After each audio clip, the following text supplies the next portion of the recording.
Let's begin. On the 20th of April 1968, Tory Shadow Defence Secretary Enoch Powell stood up at a party meeting in Birmingham and delivered a speech attacking the Race Relations Bill. Mixing highfalutin classical allusions with gutter racism, it became known as the Rivers of Blood speech. Oh, he didn't love that name. Party leader Ted Heath immediately sacked him, and the Times called it an evil speech which had incited racist violence.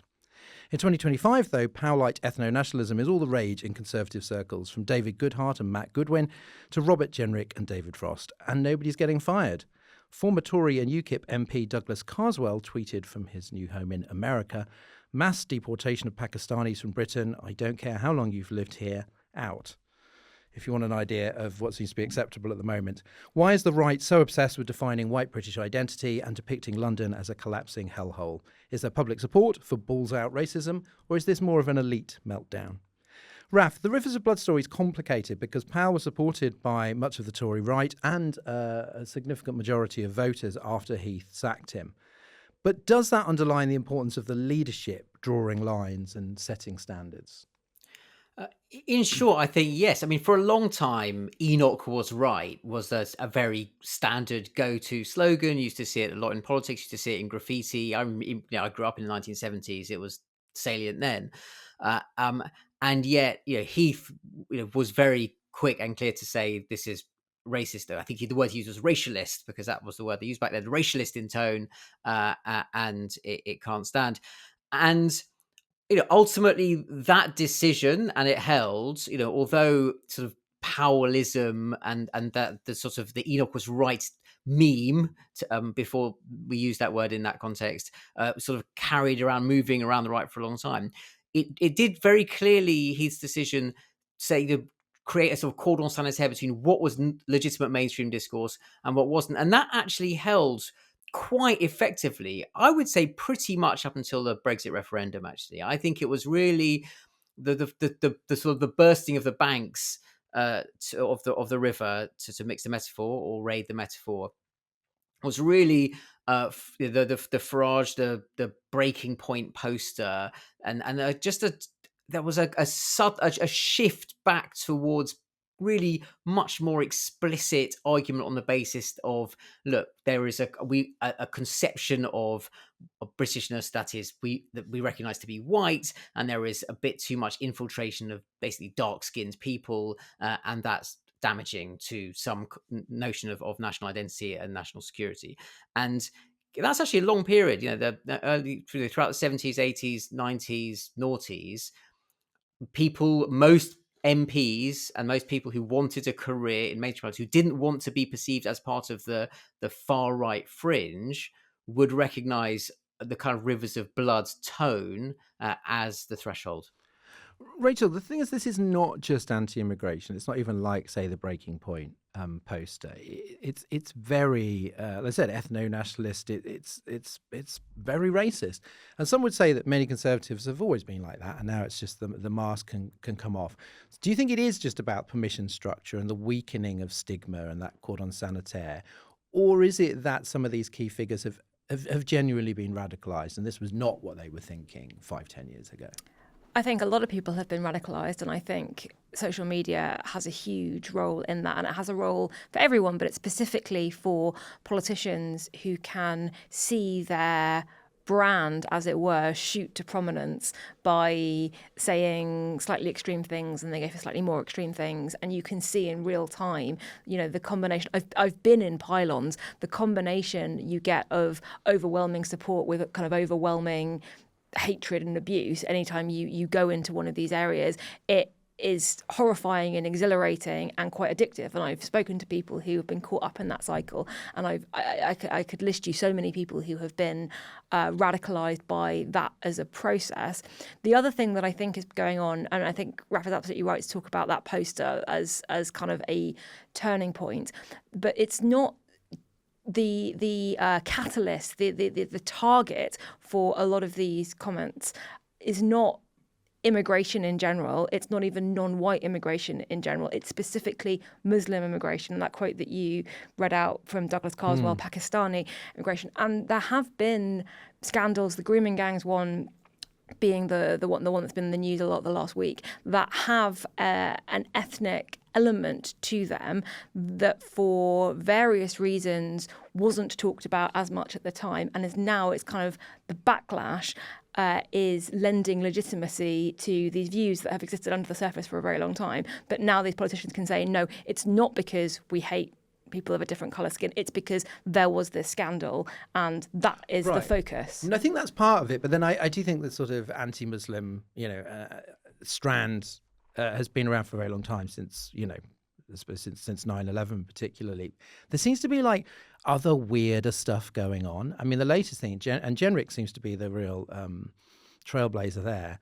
He's now describing himself as an Anglo futurist. Yeah. Do you have any idea what that means? So I didn't, and I went and did some reading on this, and I asked somebody who's in the Anglo-futurism kind of camp to sort of explain it to me, and they described it as the right-wing version of abundance, which is this...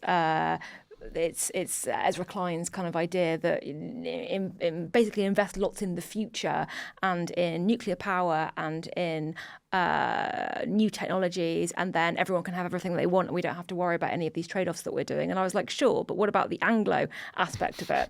And he's like, no, that just means that like Britain should be at the centre of it. We shouldn't be left behind. And I think that may have been how it was used at one point when the term was first coined, which I went back to sort of the early 2020s, but it does have this sort of connotation of not just British exceptionalism, but sort of white British American exceptionalism. The guy who I think came out with the word Aris Rissonos and Unheard. I mean, fairly right-wing fellow, but he kind of now is just like, oh no, I don't like what people mean by it now. That was his idea. If you read that piece, it's like there's quite a lot in it that's quite... Yeah, I mean, it's all a bit woolly. It's just like he's talking about our oceans crammed with fish. Yeah, wouldn't it be? It's the abundance thing. It's Wouldn't it be great if there were technological solutions that meant that we didn't have to have trade-offs? And every local council had its own nuclear reactor. Yeah. But now it just seems to be kind of like it's a lot of sort of alt-right memes. Well, the way it fits into the Jenrick camp specifically is to do with it countering a different strand of conservatism, which is based sort of in nostalgia. Wouldn't it be great if we went back in time to sort of communities where everyone knew their neighbour and where the houses and the fields all looked like this? And it's kind of saying the right can't afford to be stuck in that kind of nostalgia. We have to look forward. We have to invest in technologies of the future. We have to invest in houses. We have to offer something to the next generation, all of which is kind of quite positive. But it's linked to an idea of this sort of quite white online US-driven ecosystem that has some really quite disturbing aspects to it as well. Joe, in your job, obviously you are quite online. Do you sort of see sometimes you draw connections between what some of the politicians in Britain are saying now and what is sort of bubbling away on the American internet? Yes, absolutely. And for my sins, I do spend far too much time online. But I think it's really interesting how you see these kind of phrases and aesthetics and postures proliferate between communities, often starting in the US, in Silicon Valley or on the West Coast, but then very quickly get picked up here in the UK. And you mentioned Anglo-futurism. Another kind of idea or aesthetic that you could say it relates to is this idea of effective accelerationism, which is a kind of a similar idea of, technology providing a solution to scarcity, basically. And it's this idea that, we should push ahead, full steam in the short term for this long-term promise of abundance. And coming back to the original point that we were discussing, I think there is a degree of politicians, firstly, spending far too much time online. Secondly, I think social media platforms, particularly X, have kind of changed their algorithms that mean, even compared to a few years ago, you are much more likely now to see content that you agree with and that almost gives you the impression that you are surrounded by like-minded people and can say stuff with and get away with it that you wouldn't previously say. And I think, especially when we've seen people who maybe don't like or don't agree with Elon Musk's politics, it's meant that the people that are still very active on Twitter, on X, are people that might subscribe to these views. Yeah, you get these weird sort of thinkers. You get politicians sort of retweeting people called like Spartan warrior. Exactly. Yeah. It's like, is this the thought leader we want? You've got to watch out for the anonymous accounts that have statues in their avatars. That's a key kind of sort of dog whistle. Do you have a dog whistle statue? Sure, you have a dog whistle statue. They're bringing classicists into disrepute. I know, it's infuriating. I know. Okay, this was terrible. Raf, David Goodhart wrote a shocking piece in The Standard about the so-called death of London due to immigration. And Matt Goodwin, of course, jumped on board with his own Partridge-esque account of a day in the city. London is over. Living in London, I know that none of this is true. Why is the capital the sort of focus of this kind of fall of Rome hysteria? And it is history. I mean, I grew up in London, and again, I'd say in the 70s and early 80s, I can confidently say it was in worse state then than it is now, more or less every single metric. I mean, there are a couple of things to say about this. The first one, I think we should go back to just be clear about what the Rivers of Blood speech actually said, because it's relevant to this, because it said lots of things basically about the dread of the black man one day holding the whip hand over the white man, and all those famous lines. But it also had a very specific prediction about the point at which the native-born white folk would be outnumbered by immigrants and their children and their children's children. And the date that Powell put on that was 1985. And so basically civilization was going to end. We would be, the Tiber would be foaming with much blood by 1985. And it wasn't. It didn't. And so this is a very old forecast. And this is essentially the point that Goodwin and Goodhart are making. It is, although Goodhart is more subtle and euphemistic in some ways, but it is essentially that there comes a critical mass of foreignness and foreign-bornness, which you identify essentially by people who don't speak English and who have dark complexion skin. There isn't really another metric that you can use. And when there are just too many of them, something happens. There's a cultural tipping point, and it's no longer Britain. And first, as I said, that was supposed to happen in 1985. It didn't. But the thing is, because London has been a multicultural metropolis for quite a long time, and therefore, for all sorts of other reasons, not least those are the young people, university graduates, all sorts of demographic markers that make people not vote for the Conservative Party, it's been kind of inaccessible to Conservative politics for a long time. And it's much easier to say, I despise this thing, it's illegitimate, it doesn't represent the true country, than to come up with ways of saying, how do I persuade these people to vote for me again? I seem to have lost their allegiance. And so I just think it is almost as simple as that. It's like saying, these aren't my people, they'll never vote for my causes. I don't like that, and therefore I will delegitimize them and do that by essentially saying this no longer has an entitlement to British identity. What I found really surprising, and I think we mentioned this last week, was this new insistence on the white British category in some of these stats, which it turns out excludes like actual white British people because one of their parents wasn't born in the UK. And we mentioned that includes both of us.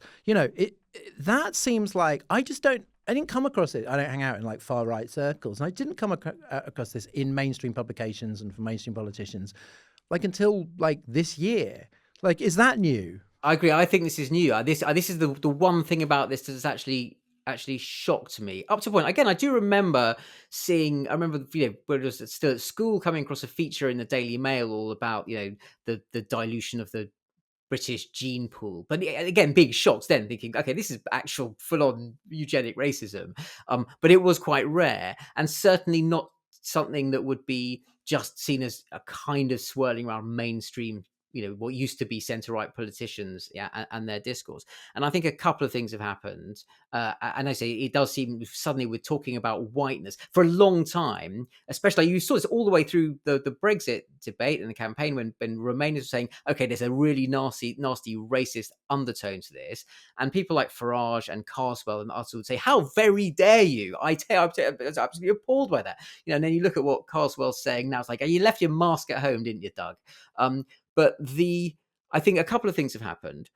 One, there's a Labour government, and just it means that people who would aspire to sort of being government would be operating a little bit more in recognition of where respectability is. They're released from any of that, and they've just gone, they're demob happy almost in terms of even thinking about what would be a respectable position. And the other one is the point that was made earlier about it being absolutely steeped in an American coded sort of hallucination of Britain that actually comes out of X rather than the real Britain. And because of the way the Trump administration is operating that and the polarization in that, we've got our sort of polarized bit of the discourse is a sort of a polarization of a polarization. So we're getting this very extreme sort of ICE level, in the US immigration policy version of the discourse at sort of mainlined into British politics at a time, and that's why I think that substantially explains why literally it seems to have accelerated in the last 6 months. Can you explain this weird word they're using, UK spelt Y-O-O-K-A-Y, as a sort of dismissive term for a version of the country they don't like? Again, new to me.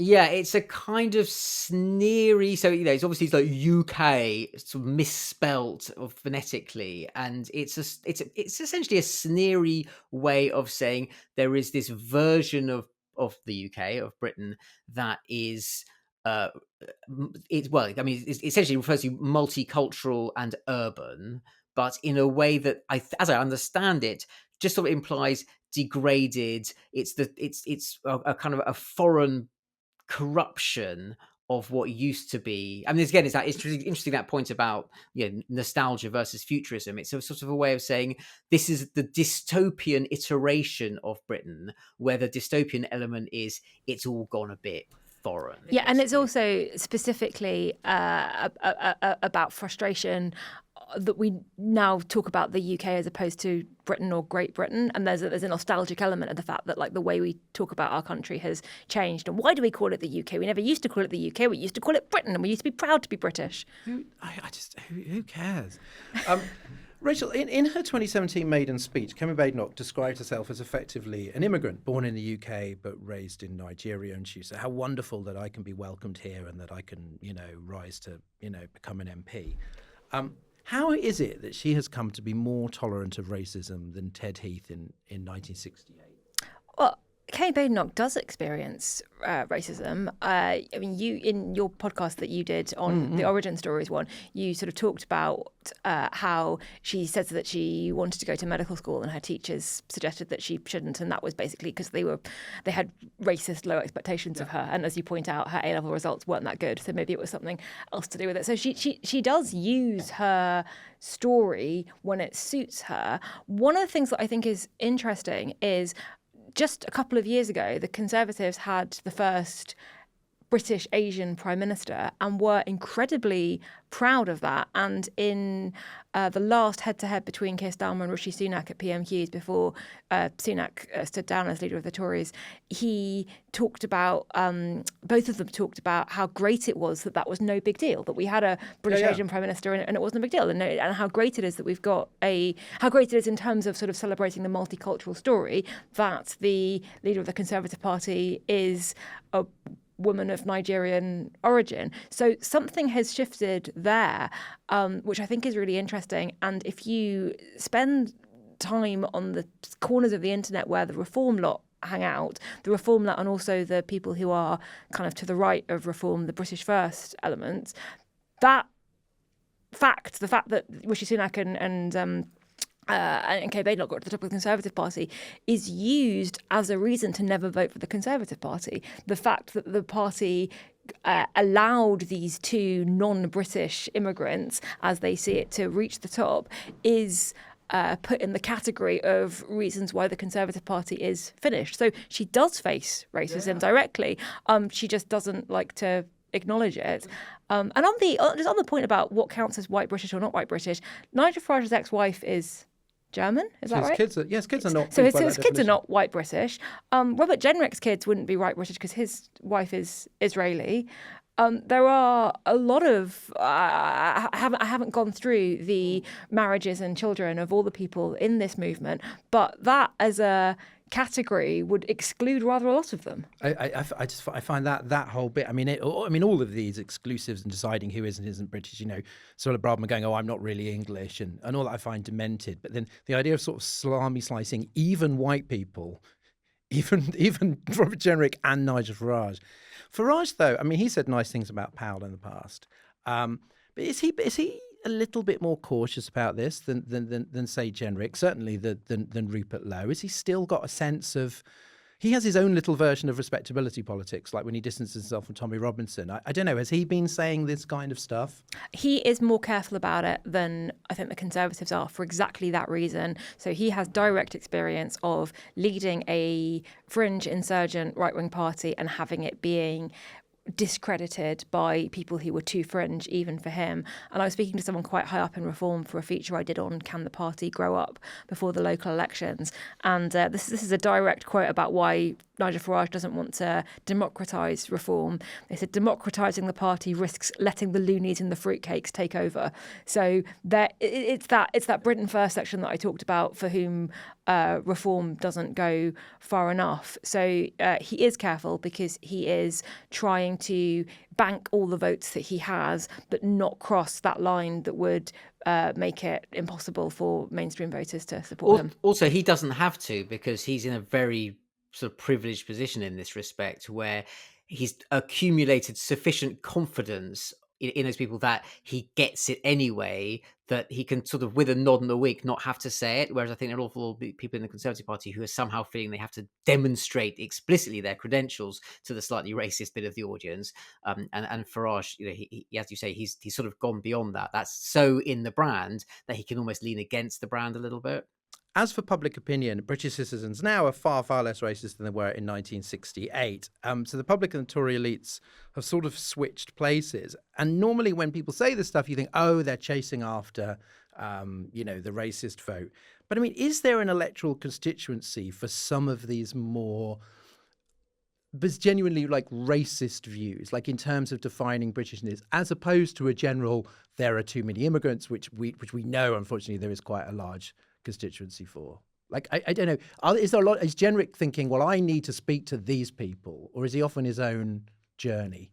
Yeah, I'd be surprised if there was a sustainable political project in this country for actual ethnic white supremacism, separatism. I mean, for a start, and this is a symptom of how actually more tolerant and open and less racist Britain has become over the generations. There are so many mixed race people in this country. It's not just you and I can sort of play the game of, I've got immigrant parents, so technically they're right. I would be excluded by this. But we've got pretty white skin, right? We know they're not talking about us. But actually, there are an awful lot of people in this country who would be really viscerally threatened by that kind of politics. So the best explanation for it, I think, is the one that came up earlier about just needing the high octane attention mechanism of being talked about, and that the only way the Tories in particular feel so irrelevant to the discourse and have been so effectively usurped from the role of the main opposition who's threatening the government, that someone like Jenrick just needs to be talked about. He needs to be out there. It doesn't feel to me very strategic, but ultimately, there is also that element where I think they're probably looking at what's happening in the US and going, well, actually, you can probably push the dial on this further than you think you can. Although, as always, the key caveat: Britain's not America. Rachel, finally, briefly, the sort of the firewall is sort of stigma is down in the Conservative Party. Certainly, probably never really existed at GB News. But I noticed that Matt Goodwin, who's really been in the forefront of this, is still a regular guest on BBC's Politics Live and Question Time. Do you think that some people there should be a point where you're just excluded from the mainstream? Sort of sound like Powell, get treated like Powell. Should there be some sense of responsibility on that side of things? I think it's very difficult because if you were to say ban Matt Goodwin from Question Time, the amount of publicity that he would get from that he would then use for his appearances on GB News and his own podcast and his own YouTube channel, you'd probably do him a favour there. But I do think the alienation aspect is interesting. I remember a spectacular row that he had with, I think it was Alan Rusbridger, over an event that they'd done, and then Rusbridger and some others had gone out for dinner and he hadn't been invited. And he was so upset about this. And in honour of that incident, me and some friends, like some journalist friends, some politician friends, we have a WhatsApp group that we call the New Elite group, after Matt Goodwin's sort of anti-New Elite idea of sort of categorization of basically anyone who disagrees with him. And we have dinner parties that we specifically do not invite him to. I like to think that maybe he listens to this podcast and maybe he'll find out about that and be furious. He does. We shun you, Matt. We shun you. You are not invited to the New Elite dinner parties. You cannot come on this podcast.